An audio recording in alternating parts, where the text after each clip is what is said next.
Hey everyone, and welcome to this explainer. Today, we're diving straight into something that's been making massive waves across the tech and business worlds. It's called Julius AI. If you spend literally any time staring at spreadsheets, you've probably seen the ads, right?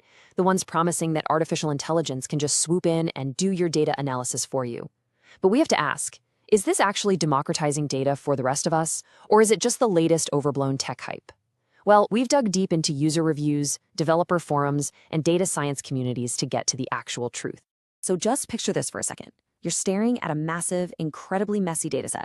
Instead of spending hours writing complex SQL queries, Googling how to do a VLOOKUP for the 100th time, or pulling your hair out trying to figure out why your pivot table is completely broken, what if you could just ask your spreadsheet a question in plain English?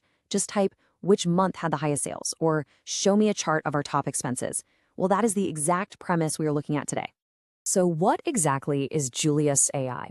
Fundamentally, it's an AI-powered data platform that analyzes your files, whether we're talking Excel, CSVs, or even PDFs, using natural language. And the absolute key takeaway here is zero coding. It's built specifically for those of us who aren't technical, taking what used to be a really complex, multi-step analytical process and turning it into a simple, straightforward chat conversation. Section 1, how the platform works. Now here's where it gets really interesting. Instead of just a single chat thread that you eventually lose track of, Julius uses the structure called notebooks. It actually lets you build repeatable workflows. Step 1 is the file cell, which is just where your data set lives. Step 2 is the prompt cell, where you tell the AI what to do in plain English. And step 3 is the code cell, where the platform actually writes and runs Python code entirely in the background to generate your visuals. This is a game changer because it means you can run the exact same analysis again next week when you get a fresh batch of data. And honestly, the platform is not picky at all about where that data comes from. It supports a massive variety of file formats, way beyond your standard CSVs and Excel files. You can actually connect directly to Google Sheets or SQL databases. It can even extract data right out of PDFs, images, and believe it or not, GIFs. It's really designed to just ingest whatever format your data happens to be trapped in right now. Section 2, real-world use cases. Let's look at how people are actually using this. Take marketing, for example. A reviewer over at Fritz AI uploaded a super messy, poorly formatted CSV file full of ad spend data. Now, normally, you'd have to clean the headers and map the fields, right? But they didn't. They literally just asked the AI, show me a bar chart of cost per lead by channel.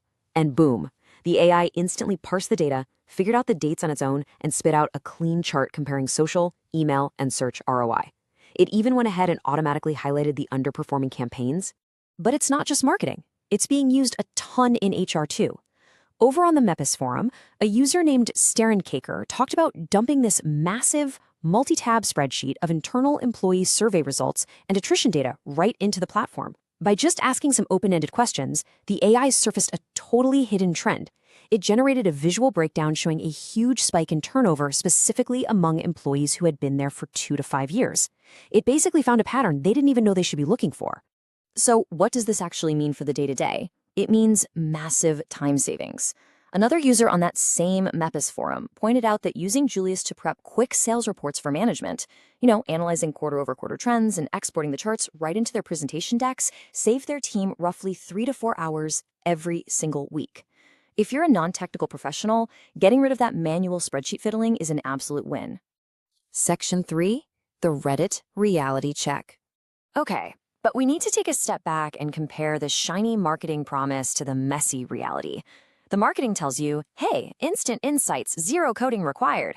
But actual data professionals are quick to point out that AI often hallucinates, meaning it literally makes up insights. Plus, in the real world, AI usually requires pristine, perfectly formatted data to work right. And maybe most importantly, an AI completely lacks the vital business context needed to actually understand what the numbers mean for your specific company. There's this quote from the MEPIS forum that I think just perfectly captures the unpredictable nature of this AI. They describe Julius as kind of like having a sometimes dim, sometimes genius level intern who never sleeps. It is so true. It might surface an absolutely brilliant trend 1 minute and then completely misinterpret a basic currency column the next. You always have to double check its work. And then, there's the whole data prep nightmare. A user on the data science subreddit highlighted this frustration brilliantly. They said, I don't know how I can vibe code my way to a CSV that can be easily uploaded to an AI agent. And that hits the nail on the head. Human systems are messy.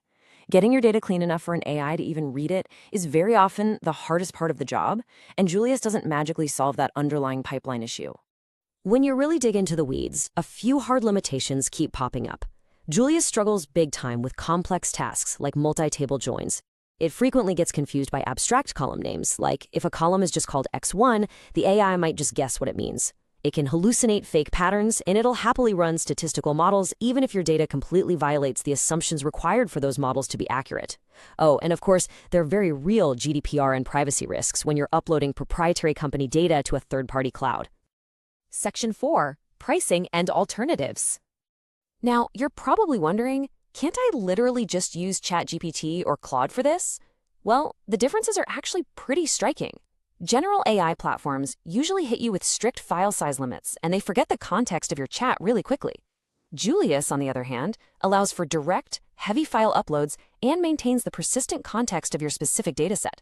Plus, it operates in isolated containers for better security and uses specialized, built-in statistical functions rather than just having a generic language model guess at the math.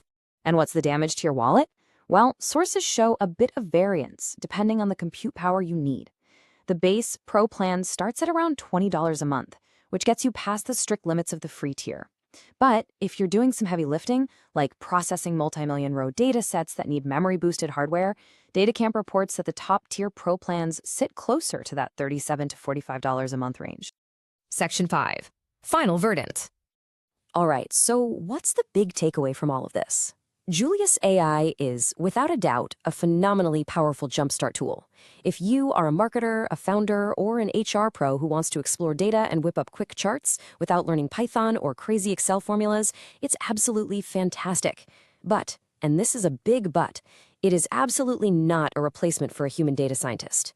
You simply cannot use it blindly for boardroom-level decisions without a real human sanity checking the math and bringing that essential business context. Which really leaves us with this final, pretty critical question to ponder. As these tools inevitably get faster and easier to use, will they truly democratize data so everyone can find hidden insights? Or, without the critical eye of trained data professionals, will they just help us make the wrong decisions much faster? Let that sink in for a bit. Thanks so much for joining me on this explainer, and keep questioning the data.